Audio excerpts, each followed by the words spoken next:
Rodrigo, você começa, por favor? Bom dia a todas, bom dia a todos. Sejam todos muito bem-vindos à nossa sessão científica. É a sessão científica do Instituto Gonçalo Muniz, que acontece todas as sextas-feiras, às 9 da manhã. E desde o início da pandemia, a gente está fazendo isso de forma remota, via Zoom. Hoje, 29 de julho de 2017, a gente tem aqui a palestrante, doutora Bruna Machado.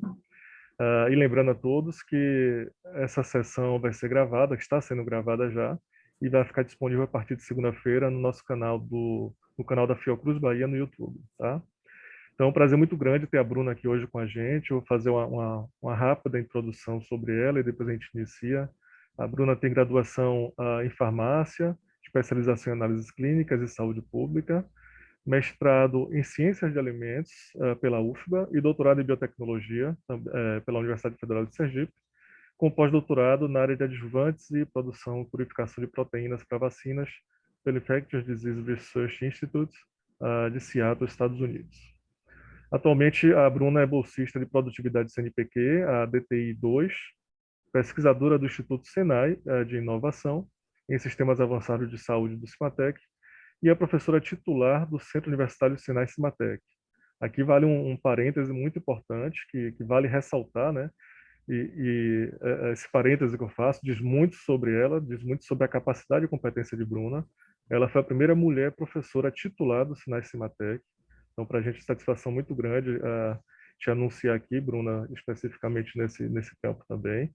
A Bruna participou de todas as etapas de elaboração e implementação do Cimatec Saúde, bem como do projeto de construção e implantação dos laboratórios e áreas limpas, atuando como coordenadora do Laboratório de Formulações Farmacêuticas, que é vinculado à rede Cisnano. Atualmente, ela é vice-coordenadora do Programa de Pós-Graduação Estrito Sensu, MCTI, e colaboradora com o Programa de Pós-Graduação Estrito Sensu de Ciências de Alimentos da UFBA. Ela também integra a equipe de algumas comissões, eu vou citar especificamente a Comissão de Pesquisa do Conselho Regional de Farmácia do Estado da Bahia, a qual eu também faço parte, então nós compartilhamos essa comissão. Possui experiência e atuação nas áreas de formulações farmacêuticas, vacinas e adjuvantes, estudos clínicos, bioprospecção, entre outras. Ela tem 3 patentes concedidas já, 15 pedidos de patente de invenção solicitados. E, para finalizar, ela lidera, é importante saber que ela lidera tecnicamente aqui no Brasil o desenvolvimento de uma nova vacina de replicon de RNA para a Covid-19, em parceria com os Estados Unidos, com apoio do Ministério da Ciência, Tecnologia e Inovações. E eu acho que é exatamente sobre isso que a Bruna vai falar aqui hoje, né, Bruna? Compartilhar um pouquinho com a gente. Então, lembrando a todos que os microfones estão desabilitados. Quem tiver qualquer comentário, pergunta, pode ficar à vontade para colocar no chat.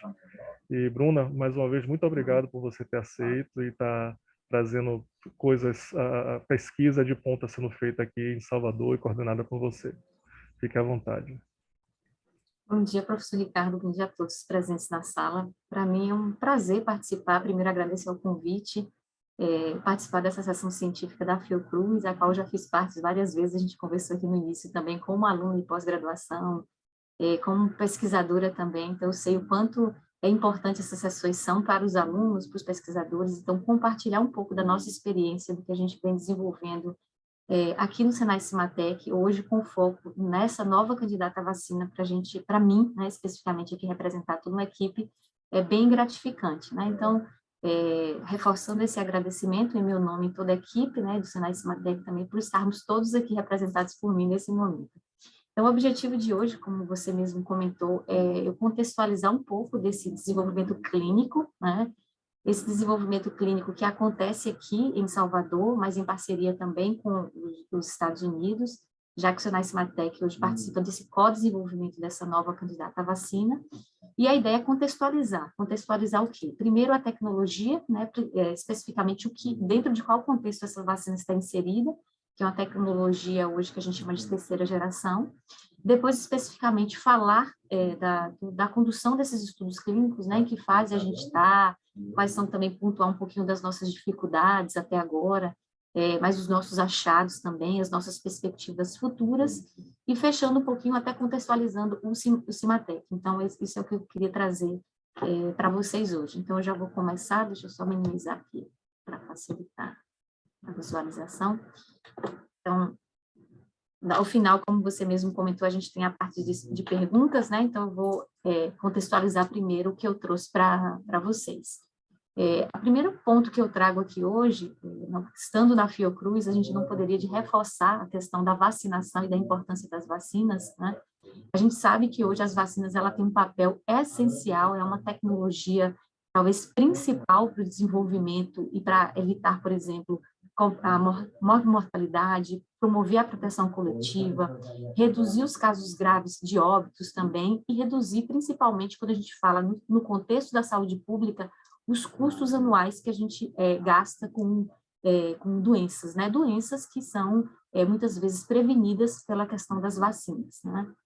Destacar também que a gente tem hoje o Brasil como uma referência mundial na área de imunização, né, principalmente através do nosso Programa Nacional de Imunização, que foi criado lá em 1973, onde na época a gente tinha 5 vacinas disponíveis, e hoje a gente tem, por exemplo, 25 vacinas dentro do quadro de 48 imunobiológicos que são disponíveis, né, e sendo aplicada em torno de 300 milhões de doses anuais. Então, reforçando o papel, a importância do Brasil nessa promoção da saúde pública como referência, e reforçar também o papel da Fiocruz, né, nesse contexto. Né? A Fiocruz hoje, representado por Vilma Guios, ela é responsável por produzir, por distribuir, por disponibilizar parte expressiva dessas vacinas que integram esse calendário nacional de imunização, né?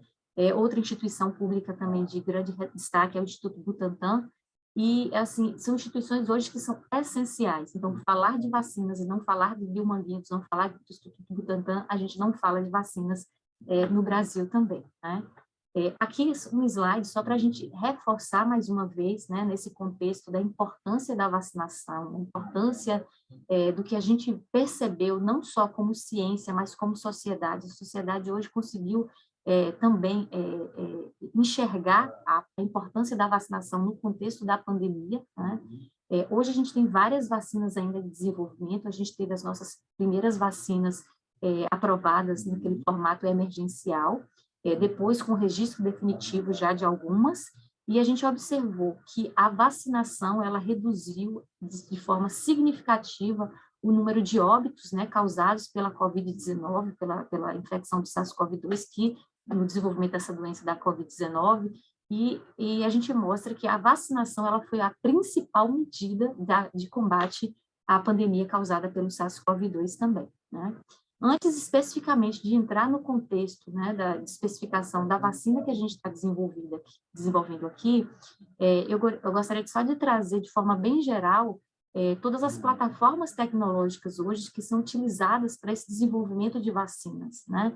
Então, a gente distribui em mais ou menos 3 gerações, a primeira geração, segunda e terceira geração, e essas vacinas de ácidos nucleicos, as vacinas de RNA, elas estão inseridas nesse contexto da terceira geração de vacinas, né? A primeira geração, a gente tem como exemplos, por exemplo, vacinas inativadas, vacinas atenuadas. A segunda geração, como, por exemplo, vacinas de subunidade, e como eu comentei, essa terceira geração, que é as vacinas de RNA mensageiro. Quais são elas? São as vacinas, por exemplo, da Pfizer, da Moderna, que foram aprovadas para a Covid-19, sendo que foi a primeira vacina aprovada para uma tecnologia que a gente chama tecnologia de RNA, tá?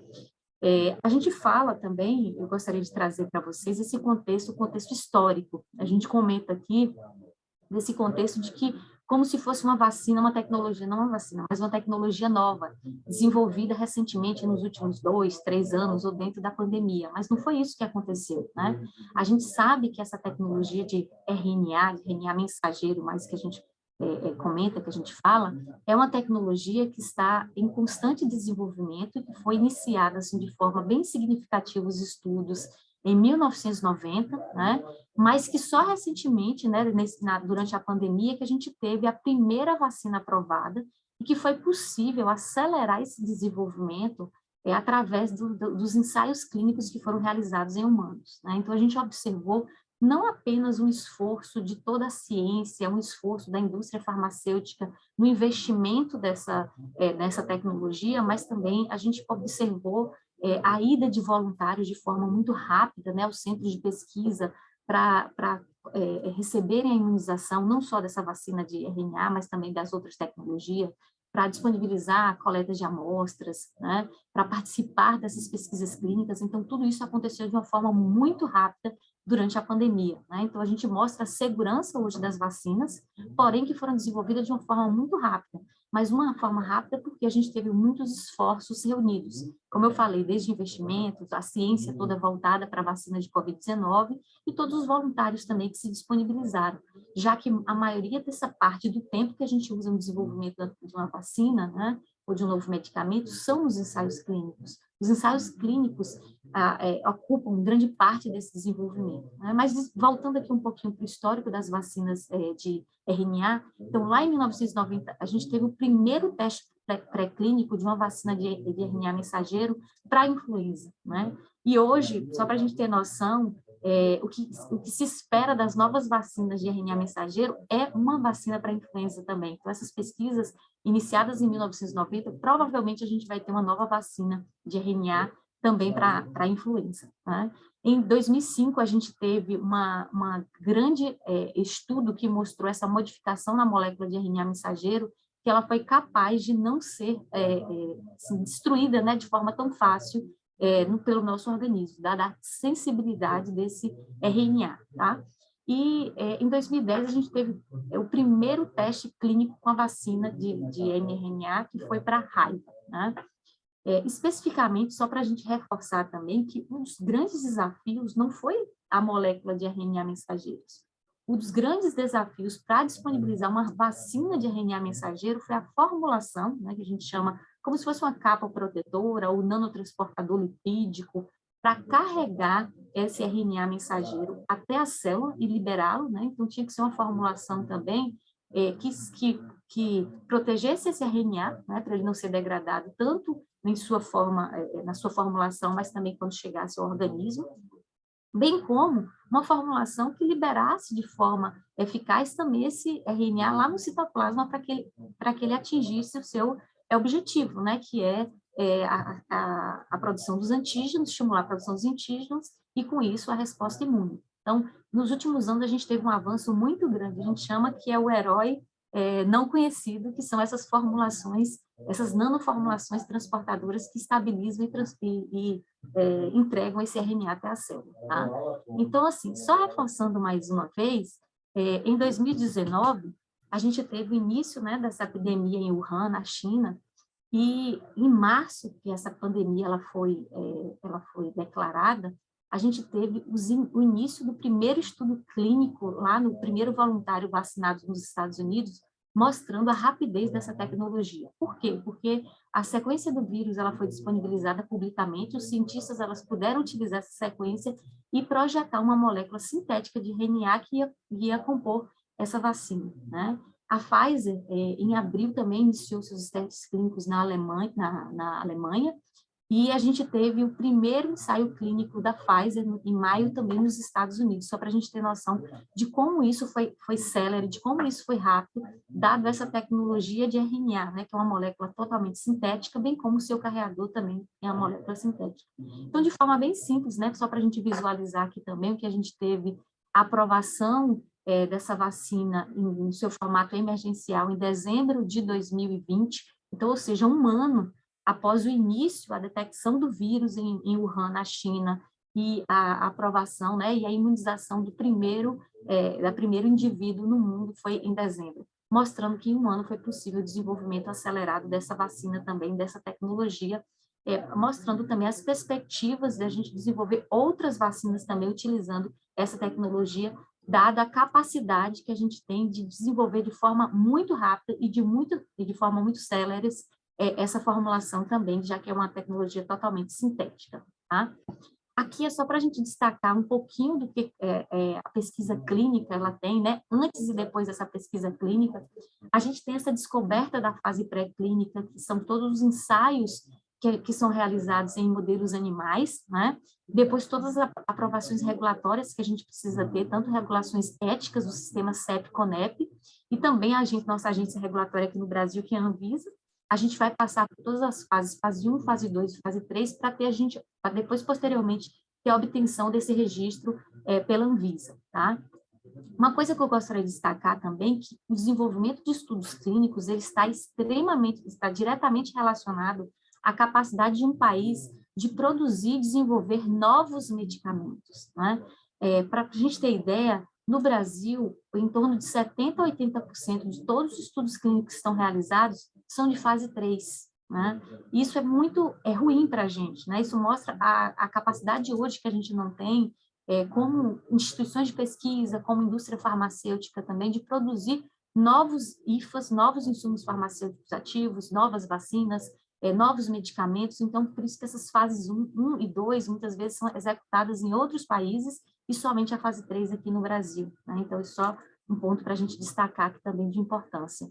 E trazer o que aconteceu na pandemia. O que aconteceu na pandemia foi esse desenvolvimento acelerado, onde as fases 1, 2 e 3 dessas pesquisas clínicas que envolvem humanos, né, com objetivos distintos, fase 1 para avaliar a segurança, geralmente fase 2 para definição de dose, fase 3 para definir eficácia e avaliar a segurança no maior número de indivíduos, né? Isso foi feita de forma conjunta, que eu digo paralela. As análises interinas da fase 1 dava dados de segurança suficientes para as agências regulatórias permitir que a fase 2 ela caminhasse também de forma paralela, da mesma forma da fase 2 e para a fase 3. Então, a gente observou, né, na pandemia, a gente aprendeu de forma mais significativa que o benefício do desenvolvimento acelerado ele é muito maior do que o risco, né? E com esse tipo de autorização, e aquela autorização que a gente chama emergencial, foi possível dar celeridade à disponibilização dessas vacinas nesse contexto da pandemia.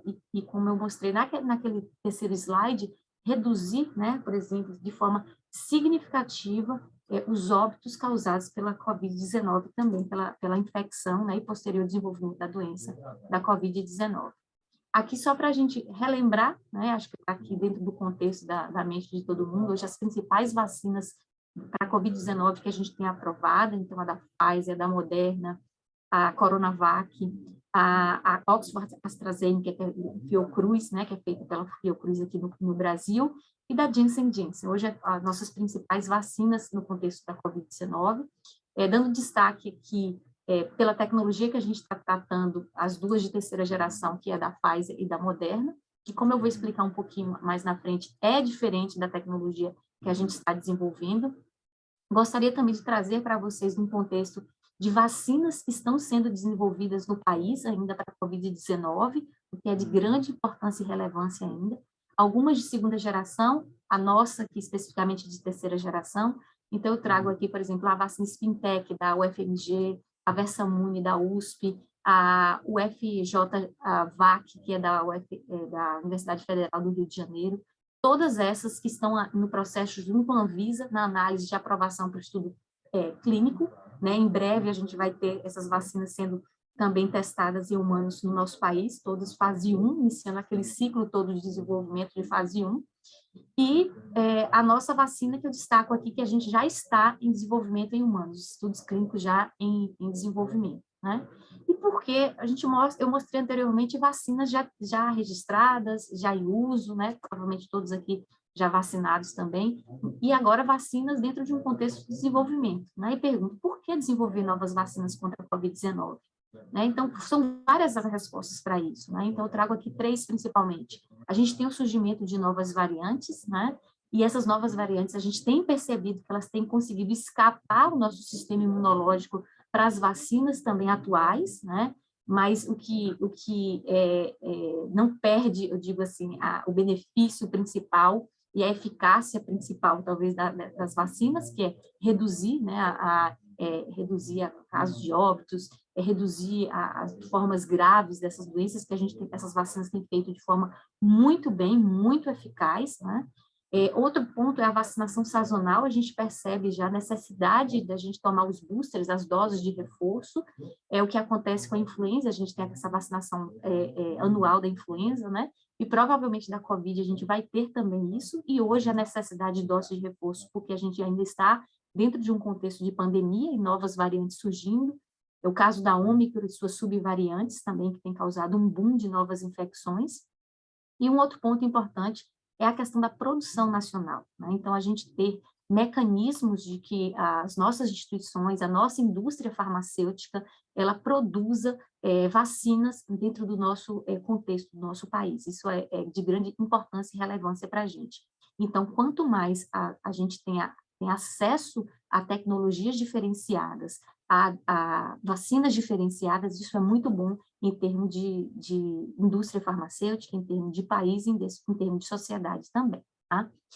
Aqui é só para a gente trazer um artigo publicado recentemente, né, do nosso grupo, que mostra a questão da importância da vacinação nesse contexto da pandemia da Covid-19, e bem como as influências da efetividade dessa vacina, né? Então, ela vai variar pela idade do indivíduo, a questão da resposta imune do indivíduo, né? A quantidade de vírus que está circulando também, as condições de saúde desse indivíduo.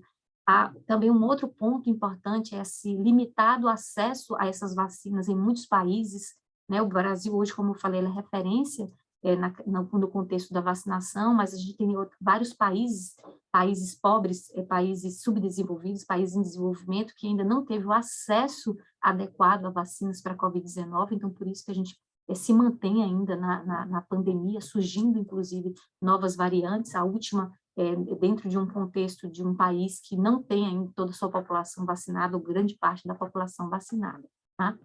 Aqui é o tracker que eu trago, só para a gente mostrar esse perfil das vacinas para a COVID em desenvolvimento. Hoje a gente tem 123 vacinas para a COVID que estão sendo desenvolvidas, né, em testes clínicos em humano, isso a nossa atualização em julho, né, ainda de 2022, esse mês. 33 vacinas já foram autorizadas ou aprovadas para uso, né, e hoje mais de 198 vacinas estão em fase pré-clínica para a Covid-19, ainda mostrando que é um campo de muito interesse para a ciência e para a indústria também, né? Falando agora especificamente da nossa vacina, né, da vacina que a gente traz, que a gente chama inclusive vacina RNA, MCT e Cimatec HDT, qual é essa vacina, né, a tecnologia que está envolvida nessa vacina? É uma vacina que está sendo desenvolvida em parceria com a instituição norte-americana, HDT Biocorp, em Seattle, e aqui com o Senai Cimatec. É uma vacina que carrega a gente chama duas plataformas tecnológicas, que a gente vai ver um pouquinho mais adiante, e a gente faz parte de um programa global de desenvolvimento tecnológico dessa vacina, que envolve 4 países, que é os Estados Unidos, Brasil, a Índia e a Coreia do Sul, né? Todos com estudos de fase 1 sendo conduzidos ou já finalizados, que é o caso da Índia, que já finalizou, inclusive fase 1 e fase 2, e conseguiram já na Índia a obtenção do registro emergencial da vacina, que utiliza a mesma tecnologia que a nossa, com algumas pequenas variações. E aqui no Brasil, a gente está na fase de desenvolvimento clínico de fase 1, preparando já para submissão da Anvisa para a fase 2, também a aprovação anuência da Anvisa para a fase 2, e com o objetivo de aqui no Brasil a gente ter toda a internalização dessa tecnologia, que foi desenvolvida em parceria com os Estados Unidos, e bem como a produção local dessa vacina, assim que a Anvisa, que a gente apresentar todos os dados de condução clínica para a Anvisa, né? Essa vacina, que a gente chama, né, quer dizer, nova candidata à vacina, ela é apresentada numa apresentação de 2 vaios, né? Então, a gente chama, vai ter o IFA, que é o replicon de RNA, e o outro vaio que a gente chama de uma nanoformulação de um transportador, que é a LAI, que é responsável por complexar esse IFA, que é um insumo farmacêutico ativo, e estabilizá-lo, protegê-lo e entregá-lo até a célula-alvo, né? Então, a gente chama aqui, como eu falei anteriormente, uma vacina que está lá inserida no contexto de terceira geração, e o IFA da nossa vacina, a gente chama de REP-RNA CoV2S, que é um replicon de RNA, tá? Que a gente vai ver um pouquinho mais adiante. Nesse slide, eu gosto de trazer para a gente ver um pouquinho da diferença sobre a nossa vacina, que é de replicon de RNA, e a vacina da Pfizer, da Moderna, que é uma vacina de RNA mensageiro, né? Observe que a vacina da Pfizer Moderna, o RNA ele fica não complexado, mas ele fica dentro desse núcleo lipídico, né? Tá lá internalizado, enquanto que a nossa vacina, a gente traz essa molécula de RNA, né? Essas fitas simples de RNA, complexada na extremidade, né? Ligado por ligações eletrostáticas.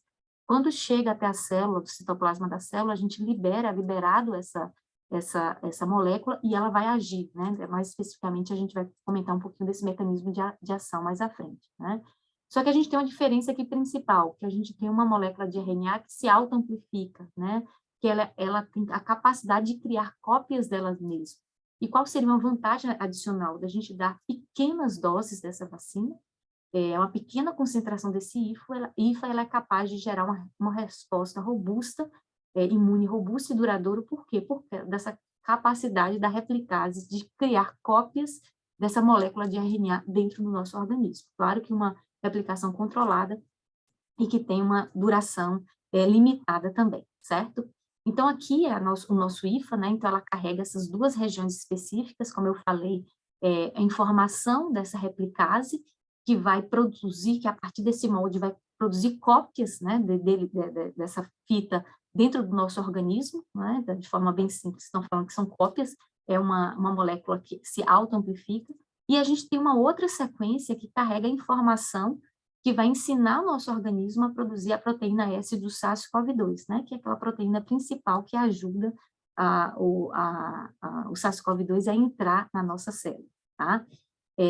Hoje, o nosso IFA ele é produzido em escala laboratorial aqui no Senai Cimatec, e do estudo clínico a gente produziu nos Estados Unidos, numa escala mais industrial, especificamente. A gente utiliza a tecnologia do plasmídio de DNA linearizado, né, de transcrição in vitro, e a gente tem um IFA, que a gente chama a granel, de 1 miligrama, e que a gente faz esse processo de diluição para ter o produto final na concentração de 0,1 miligrama por ml, nesse frasco depois final envasado e rotulado, que a gente utiliza no nosso estudo clínico, tá? Falando especificamente da Lion, né, eu até comentei, a Lion é um componente essencial, chave, fundamental para que essa vacina ela funcione, né? Por quê? Porque a Lion ela é responsável por complexar, estabilizar, transportar e levar o RNA, o replicante de RNA, até a célula-alvo, onde ele vai ter a função dele, o mecanismo de ação especificamente dito, e a gente vai ter a resposta imune que a gente espera, né? A gente tem uma área, um ambiente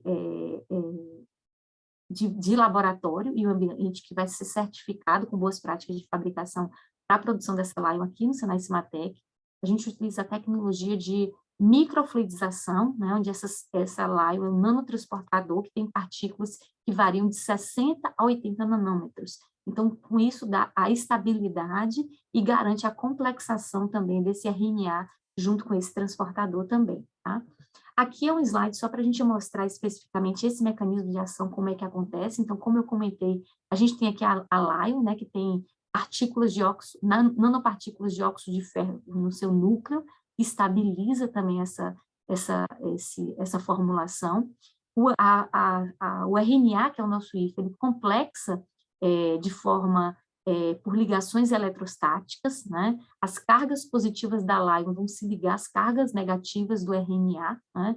E ele passa pela nossa membrana e é liberado, né, dentro do citoplasma. No citoplasma, esse replicon de RNA ele vai ser reconhecido como um RNA mensageiro por nossos ribossomos e vai começar o processo de tradução, né, permitindo, então, a biossíntese do que a gente chama de uma poliproteína viral, que forma a replicase, né? E essa replicase, ela tem a capacidade de acionar outros eventos, né? Que a gente chama de alguns eventos, que vai levar essa transcrição de cópias adicionais de replicon de RNA e grandes quantidades de uma molécula que a gente chama de o RNA mensageiro secundário, tá? E esse RNA mensageiro secundário que vai dar instrução para a gente produzir a proteína S do SARS-CoV-2, né, que vai ser esse antígeno, que posteriormente vai ser apresentado ao nosso sistema imune e que vai levar essa ativação de respostas celulares também e humoral, né, desde a formação de anticorpos neutralizantes, bem como o que a gente está determinando agora, resposta celular também, tá? Todo o desenvolvimento pré-clínico dessa vacina ela foi feito utilizando diferentes modelos de camundongo para a gente avaliar a imunogenicidade, farmacocinética, biodistribuição. A gente avaliou também coelhos, modelos de coelhos brancos da Nova Zelândia, imunogenicidade, toxicologia e reatogenicidade. E avaliamos também em primatas não humanos a imunogenicidade e a eficácia e a imunidade protetora, né? Então, foram vários estudos pré-clínicos que foram desenvolvidos, e eu destaco aqui só os de primatas não humanos que a gente utilizou, que foi macaco de cauda de porco, que foi um ensaio tanto de imunogenicidade quanto para a gente avaliar a toxicidade local desses animais pós-imunização, e a gente observou que não teve evidência de toxicidade local, né, após a administração das doses. A gente administrou uma dose muito elevada, que foi de 250 microgramas, só para vocês terem ideia, hoje a gente usa no estudo clínico 5 e 25 microgramas, e também a gente não notou anormalidades nas pós-imunização, mostrando, então, uma segurança pré-clínica, né, dessa vacina também. Né? E aqui alguns dados que mostram também a resposta de anticorpos neutralizantes, né, nesses ensaios que foram realizados. Né? A toxicidade foi avaliada também em coelhos, onde foi feita a administração de 3 doses a cada 2 semanas, né, 3 vezes a cada 2 semanas, sendo essas doses de 25 ou 125 microgramas. Né? Então, foram avaliados diferentes parâmetros clínicos, né, hematológicos, bioquímicos, e não foram observados nenhum efeito adverso grave. Todos os efeitos que foram efeitos adversos observados foram esperados, como aumento da temperatura corporal. Então, assim, efeitos já esperados para a vacina, né, para a imunização de vacinas também, mostrando, mais uma vez, como eu falei, a segurança pré-clínica desse novo imunizante. Tá? Aqui eu trago, né, e reforço que esse é o primeiro estudo clínico que a gente investiga no Brasil, utilizando essa tecnologia de replicon de RNA, né, que está sendo conduzido. Está sendo conduzido aqui em Salvador, né, o nosso centro de pesquisa fica aqui em Salvador, que fica no Hospital da Bahia especificamente. O professor Roberto Badaró é o pesquisador principal, investigador principal desse estudo clínico, né, do trial do estudo clínico de fase 1, e que a gente investiu 6 milhões de reais pelo próprio Senai Cimatec na condução desse estudo de fase 1, e obtivemos, né, aprovação junto ao edital do CNPq, do Ministério da Ciência, Tecnologias e Inovações, o aporte financeiro de 15 milhões para a condução da fase 1 e mais fase 2 também. A gente obteve a autorização da Anvisa no ano passado para a condução desses estudos clínicos aqui no Brasil, né, mais especificamente para ser conduzido aqui em Salvador, na Bahia, e o nosso objetivo principal, né, do estudo de fase 1 é determinar essa dose segura e o regime de dose que estimulam a resposta durável de anticorpos neutralizantes contra o SARS-CoV-2. Né?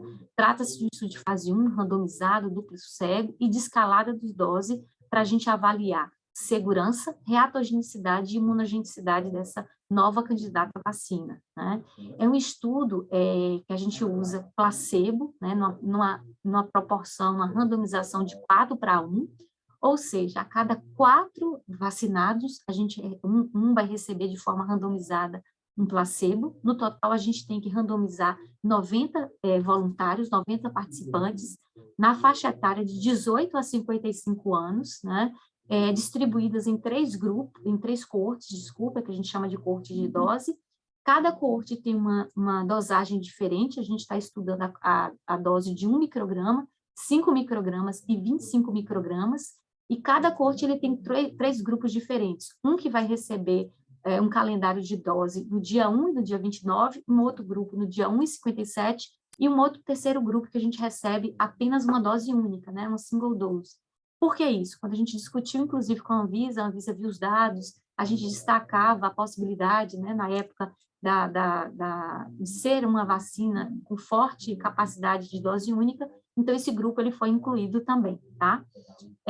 A gente vai acompanhar esses participantes durante um ano, e os indivíduos que podem participar de 18 a 55 anos, como eu comentei, não vacinados com alguma vacina de Covid-19 ou vacinados com 2 doses de Coronavac também, tá? Como eu falei especificamente, a gente tem um estudo de escalada de dose. O que é isso? É um estudo que a gente primeiro avalia uma dose específica, depois a gente passa para um outro grupo, né, que é a segunda dose, que é a dose de 5 microgramas. Então, a gente tem grupos sentinelas, então, primeiro a gente vacina, imuniza uma pessoa, espera 7 dias, né, com a avaliação do Comitê de Monitoramento de Seguranças, para depois a gente vacinar 4 indivíduos, mais 4 pessoas, a gente avalia mais 7 dias, para depois vacinar os 25 demais dessa coorte. Quando a gente termina essa coorte de dose, por exemplo, de 1 micrograma, a gente vai passar para de 5 no mesmo esquema, e, posteriormente, para a corte 3, que é de 25 microgramas. Como eu falei, a gente tem uma randomização de 4:1, que significa que a gente vai ter, no nosso estudo, 72 vacinados e 18 pessoas que receberam placebo, né? Dentre todos os objetivos, a gente tem o objetivo dos nossos desfechos, né, que é aquela segurança e a tolerabilidade, a reatogenicidade, a avaliar a produção, né, de anticorpos IgG e os seus isotipos, 1, 2, 3 e 4, bem como avaliar a capacidade, né, dessa resposta humoral da produção de anticorpos neutralizantes também, a avaliar a produção de IgA e IgM, e bem como a resposta celular, né, que é a resposta de células B e T, que são específicas também do SARS-CoV-2, né? Como é que está a situação hoje do nosso estudo? Nosso estudo a gente tem hoje, como eu falei, a gente precisa randomizar 90 participantes, sendo que hoje a gente já randomizou 45, né? Já triamos 79 pessoas, e sendo dessas 30 não foram elegíveis porque não atendiam alguns dos critérios de inclusão, né? Que foram triados, mas que não puderam ser randomizados no estudo, né? Esses são dados de 26 de julho que a gente tem. Qual o perfil dessa população, né, desse grupo de pessoas que estão participando do nosso estudo? A maioria homens, na faixa etária de 25 a 45 anos, com a vida laboral ativa, de classe média, e que têm o interesse de participar do estudo, por quê? Porque querem apoiar a pesquisa no país, que estão dispostos a colaborar para o desenvolvimento de uma nova vacina para a Covid-19, né? O perfil dessas pessoas que também se disponibilizam a participar, como eu falei, a gente pode incluir indivíduos não vacinados no nosso estudo, ou a gente pode incluir indivíduos vacinados, mas desde que tomaram 2 doses de Coronavac, né, não pode ser imunizados com outras vacinas disponíveis. A gente tem um perfil hoje de quem nos procurou, 31% dessas pessoas não tinham vacinação prévia, e 69% tinham sido vacinados com 2 doses de Coronavac, né, só para vocês entenderem o perfil. Dos dados demográficos, a idade média geral hoje é 34 anos dos indivíduos que participam do nosso estudo, né? A maioria deles homens, como eu falei, pardos, né, pela raça autodeclarada pardos. Em relação aqui aos dados prévios de segurança, eu gostaria de trazer para vocês, né, que a gente teve o quê? Dos dados avaliados até agora, apenas episódios leves, né, relatados a dor no local de infecção, que são comuns à administração das vacinas, né? Nenhum evento adverso grave ele foi relatado até agora, né, o que é de se esperar, dados pré-clínicos que foram mostrados e a segurança que a gente já observou até aqui, né? Então, de forma bem geral e bem simplificada, né, eu trago alguns dos efeitos adversos que a gente observou, esperados, mas, por exemplo, dor no local da injeção, inchaço, né, dor de cabeça, mas em pouquíssimos indivíduos, observe que a maioria deles não, né, 98%, 83%, 93%, 85% disseram que não sentiram nada nessa avaliação que a gente faz também, então uma vacina que a gente já considera com os dados preliminares seguros, né, e aqui a gente traz mais ou menos qual o perfil desses eventos adversos em homens e mulheres, né, então assim, mais especificamente de forma quase que igualitária, tendo em vista porque eu tenho mais homens hoje participando do estudo do que mulheres também que participam do estudo. Tá? E aqui uma comparação também de forma simplificada, bem rápida, da coorte 1 e da coorte 2, porque a gente tem a diferença de dose e a gente quer observar essa reatogenicidade, né, nessa dose de 1 micrograma e de 5 microgramas, né?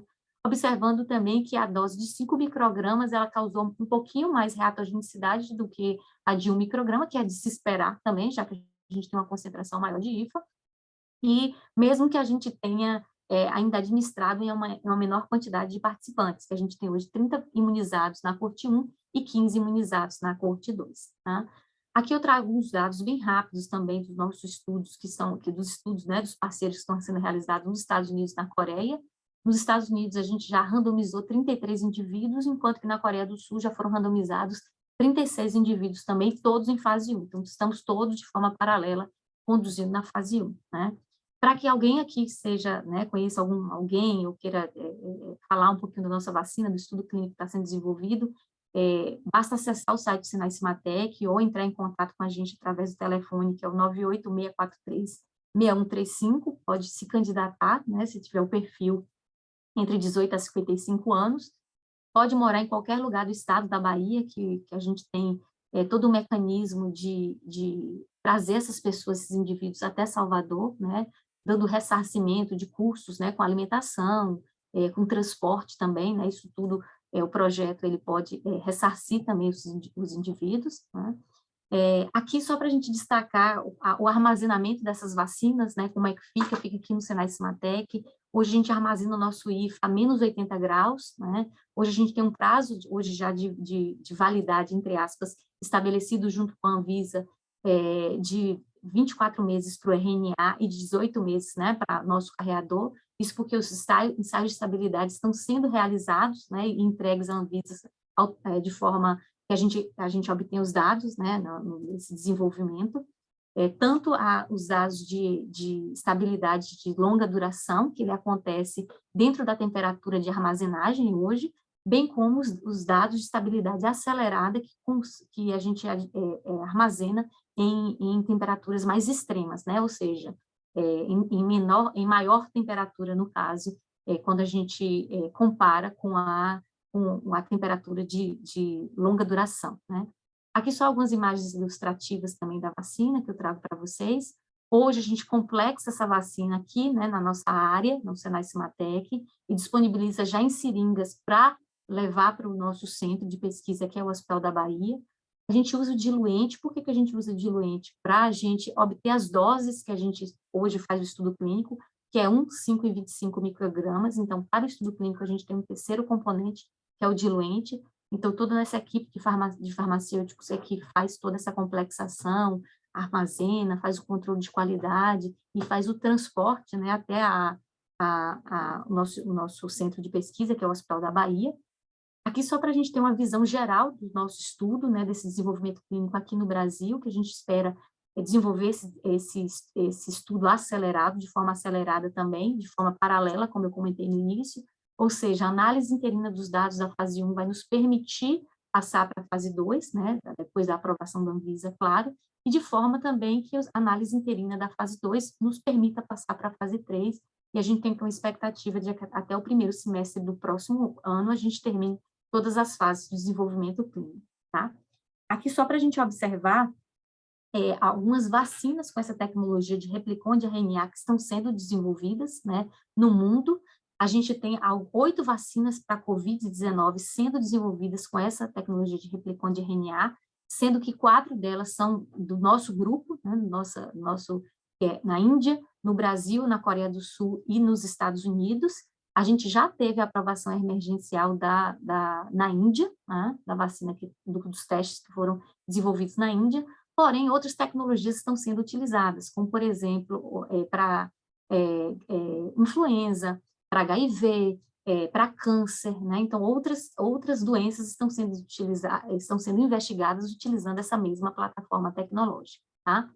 Aqui eu destaco a importância dessa plataforma tecnológica para a gente utilizar no desenvolvimento de outras doenças, né? Como, por exemplo, Zika, dengue, chikungunya, para câncer também, que a gente chama de uma tecnologia individual, né, de um tratamento, de uma terapia individual, que é a tecnologia de replicon de RNA, de próprio RNA mensageiro, é possível de entregar, né, de uma forma célere e rápida, bem como alguns benefícios dessa vacina, dessa plataforma tecnológica para o nosso país, né? A gente fala que é um menor custo quando a gente compara com vacinas da mesma tecnologia, já que é uma menor concentração de IFA a gente pode utilizar para causar essa resposta imune robusta e duradoura. A gente também já está estudando em estudos pré-clínicos sendo conduzidos aqui no Cimatec a possibilidade de incorporar numa mesma vacina outras variantes da COVID-19, né? Então, a gente está trabalhando com 3 variantes já em ensaios pré-clínicos, né? E essa plataforma tecnológica, como eu falei, ser utilizada para outras doenças e também na área de oncologia. Esse foi um estudo que a gente publicou, a gente mostra também alguns desafios e perspectivas que a gente tem com essas vacinas de RNA relacionadas. Um deles é a logística, né, já que a gente vai precisar desse armazenamento a menos 80 ou menos 20, né, dependendo da estabilidade, né. Porém, a gente tem novas variantes surgindo, então isso dá uma celeridade também para o desenvolvimento dessas vacinas com essas novas variantes. A gente tem que lutar, combater esses movimentos anti-vacinas, né, também, e tem que fomentar a produção nacional de vacinas utilizando essa tecnologia de RNA e replicon de RNA, tá? Eu acho que o meu tempo está acabando, eu vou pular aqui os slides, Ricardo, para a gente não estourar muito tempo, né? Mas só falar um pouquinho do Cimatec, que o Cimatec hoje a gente tem uma área específica que é o Cimatec Saúde, que trabalha com produtos farmacêuticos de base química e biotecnológica, com vacinas, adjuvantes. Trabalhamos também com a parte de biomateriais e engenharia de tecidos, toda a parte de insumos terapêuticos, terapia celular, que é coordenada pela professora doutora Milena, também aqui, que faz parte do nosso Instituto de Saúde, também faz parte da Fiocruz, né? E também a gente conduz, né, ensaios clínicos, né, todos os aspectos regulatórios, não somente para medicamentos, mas também para devices na área de saúde, equipamentos também na área de saúde, né? Só reforçar, né, que o Cimatec, a gente tem um campus aqui em Salvador e tem um campus em Camaçari, que é o que a gente chama de Cimatec Park, que é onde é possível ter áreas de produção, né? A gente já tem indústrias instaladas dentro do Cimatec Park, como, por exemplo, a Ford, né, de outra área, mas assim, a Ford está instalada dentro do Cimatec Park e outras indústrias, mostrando o potencial que nós temos também como um braço de P&D para a indústria. Hoje, o Senai Cimatec trabalha como um braço de P&D para a indústria, com o objetivo de desenvolver tecnologia e transferir essa tecnologia para a indústria nacional, tá? Só para reforçar aqui, né, nossa equipe de pesquisadores que trabalham especificamente no desenvolvimento dessa vacina, são vários, né, uma equipe interdisciplinar de farmacêuticos, né, médicos, enfermeiras, biólogos, biotecnologistas, né, tanto aqui no Senai Cimatec quanto também no Hospital da Bahia.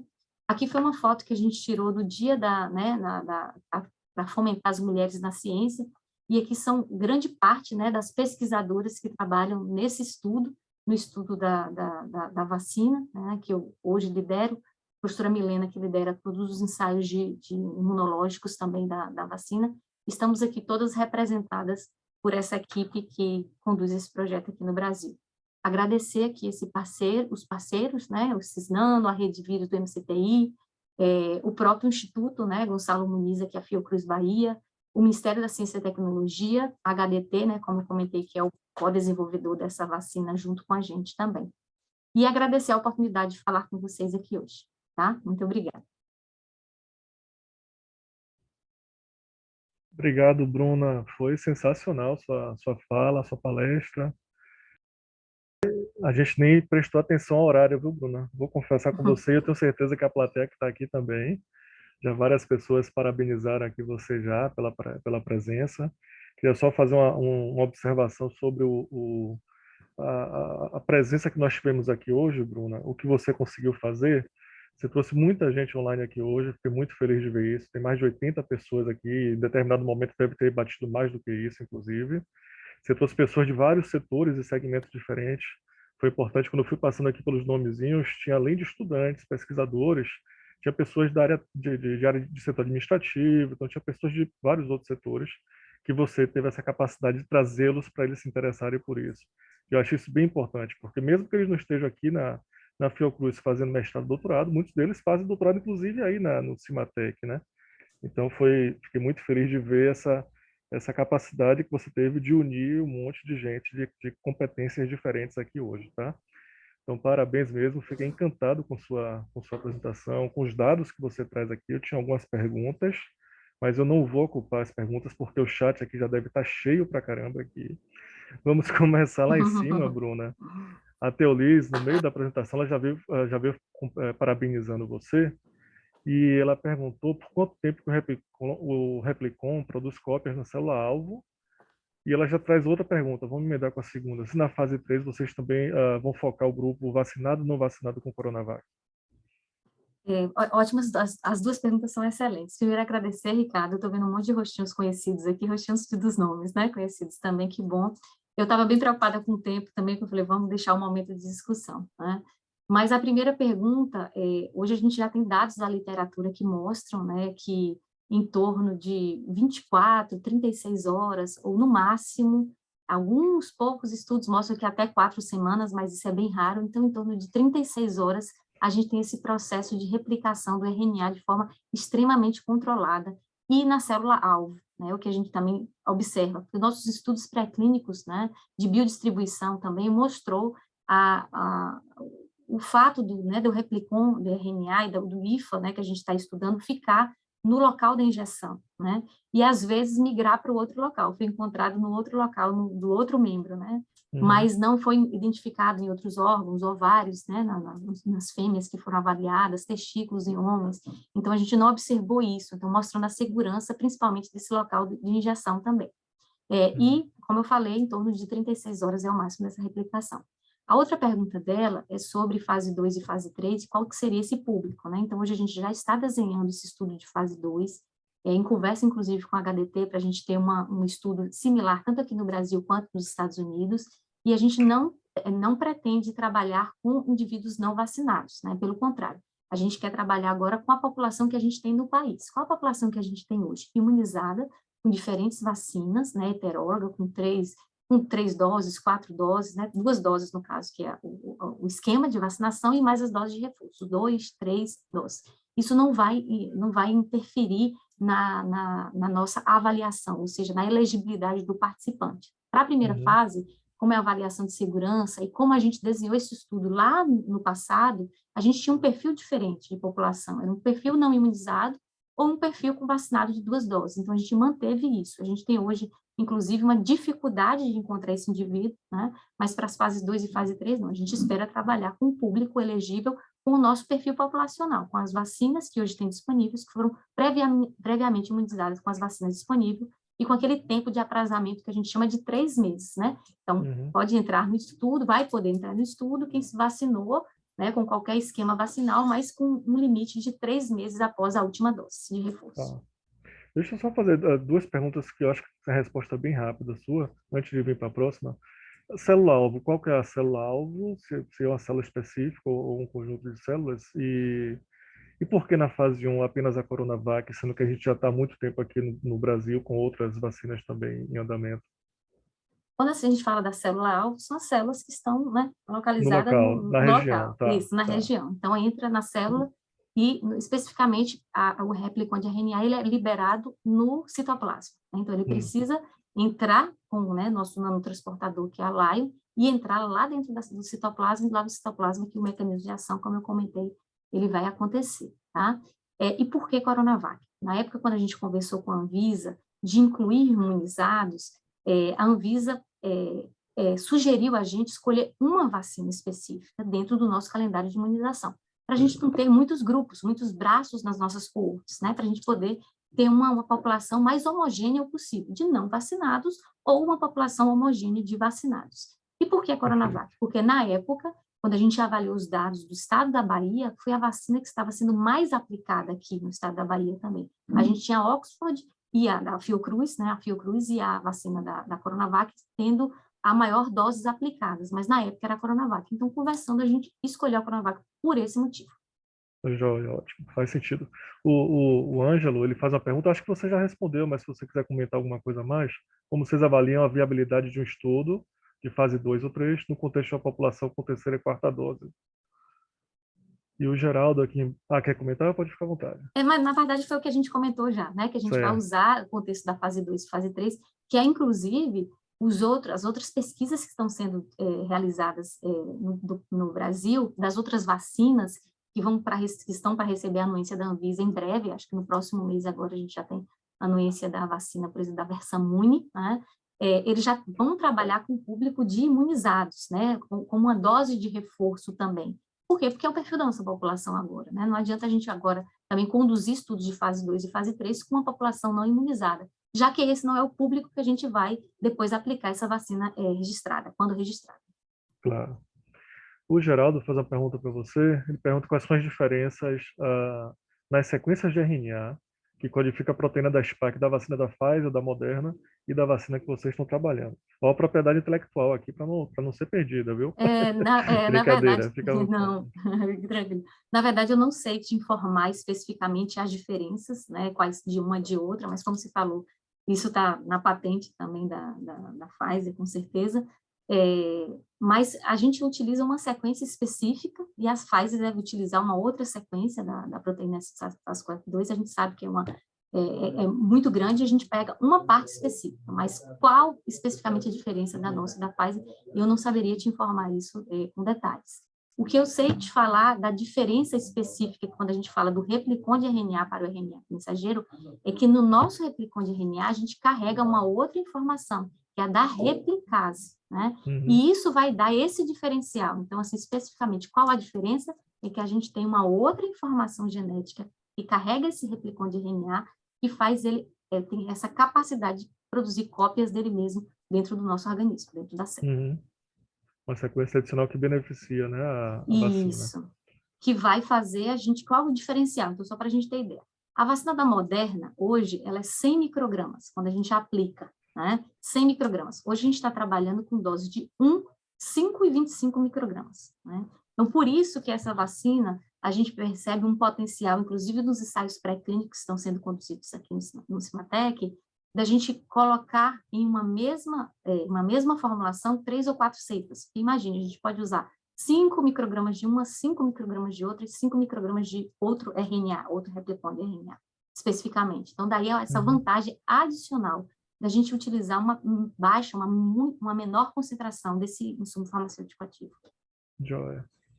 O Carlos Letácio, ele parabeniza você, Bruna, você e todo o seu grupo de pesquisa do Cinesmatec pela iniciativa. Várias pessoas parabenizando, vou ler o nome deles e delas. O Ângelo está parabenizando, a Débora, o Dácio, todos eles dizendo que foi uma excelente apresentação, um excelente trabalho. Sérgio Santos, Elisânia, precisamos valorizar muito a ciência nacional, concordo com você, Elisânia, exatamente. Thalita, Lenise, Matheus, muita gente parabenizando você. Deixa eu ver se tem mais perguntas aqui. A Lila, Maria Vitória, a Lenisa. Vamos descendo mais aqui. Vitória, Daniele, parabéns. Doutora Marilda, nossa diretora. Parabéns, Bruna. Parabéns a todos da equipe pela excelência do trabalho desenvolvido. Acho que não tem mais perguntas. Guilherme, Diego, todo mundo parabenizando. O Valdec, nosso vice-diretor de gestão aqui da Fiocruz. Parabéns a Bruna pela apresentação. Parabéns ao Cimatec pela iniciativa. Rony também participa do nosso setor aqui de administração, da parte de engenharia. Parabéns, professora Bruna. Me sinto muito feliz em termos uma instituição como o Cimatec aqui no nosso estado, que conta com profissionais de alto nível como você. Tem uma pergunta aqui do Francisco. Francisco disse que é muito inspirador. Com a anuência da Anvisa, você já tem a capacidade de produzir o IFA em maior escala, escala industrial para uma distribuição. Na verdade, ele pergunta se vocês têm essa capacidade já. Boa pergunta, Francisco. Esse é um dos objetivos hoje que a gente tem, que é produzir esse IFA, né, aqui no país também. A gente está em parceria com o Cinesmatec Questão de Pesquisa, né, como eu falei, é um braço de P&D da indústria, e hoje a gente já tem em contato 2 empresas, uma indústria farmacêutica de grande atuação na área de produtos biológicos também, que a gente está tratando para a produção, inclusive para a condução dos estudos de fase 3 junto com a gente, bem como para a produção desse IFA em escala industrial, como você comentou. Tá? Então, para a obtenção do registro, né, quando esse registro ter também junto com a Anvisa, já ser de uma indústria farmacêutica, então todas essas tratativas elas estão sendo já realizadas com esse objetivo, de chegar ao final do desenvolvimento clínico, a gente já ter, sim, a capacidade de produção desse IFA também, em um menor tempo possível, na verdade. Perfeito. O Ângelo faz uma pergunta que é uma curiosidade minha também, foi ótimo você ter perguntado, Ângelo, sobre a questão da distinção, né, de quem já é previamente imunizado e quem não nunca foi imunizado, se vocês, em algum momento basal, vocês provavelmente vão fazer essa investigação imunológica, né? Quer comentar um pouco sobre, inclusive sobre infecção prévia, talvez, não sei, se vocês estão avaliando isso também.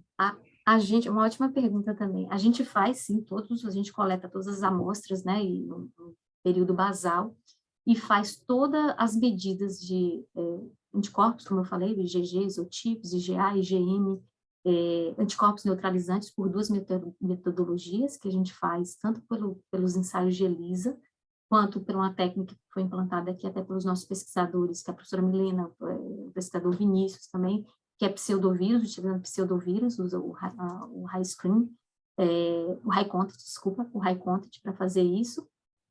E a gente faz também, hoje, todo um painel por citometria de fluxo da resposta celular, né? Então, a professora Milena definiu, até nas discussões junto com a Anvisa, a gente definiu, a Anvisa pediu alguns marcadores específicos, a gente vai interferon gama, né? CD3, CD4, então todo um painel. E esse painel ele vai ser avaliado tanto de resposta humoral quanto celular do indivíduo antes da vacinação, pós-vacinação e em vários tempos de coletas, né? Então, a gente faz esse acompanhamento, bem como também dessa dose de reforço, né, que a gente dá naquele dia 29 ou dia 57. Então, a gente vai poder também ver desse perfil qual seria o melhor esquema, né, de calendário vacinal, mas também pensando em booster, né, pensando no booster, a gente tem também a nossa dose única lá, só de um intervalo, para a gente ver dentro de um ano que a gente avalia esse participante, como é que vai ficar esses anticorpos, né, e essas células também de defesa, essa resposta celular e essa resposta humoral.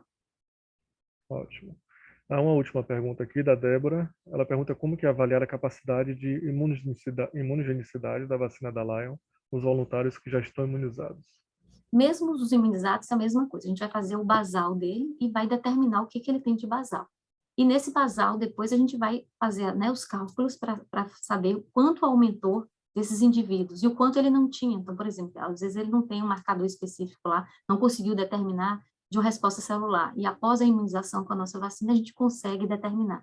Então, essas análises todas comparativas a gente consegue fazer mesmo em participantes previamente imunizados ou que tiveram infecção prévia, né, também, mesmo com infecção prévia. Por isso que o ponto basal é de muita importância para a gente. Todos os parâmetros que a gente avalia pós-vacinação, a gente avalia antes da vacinação para fazer essa análise comparativa.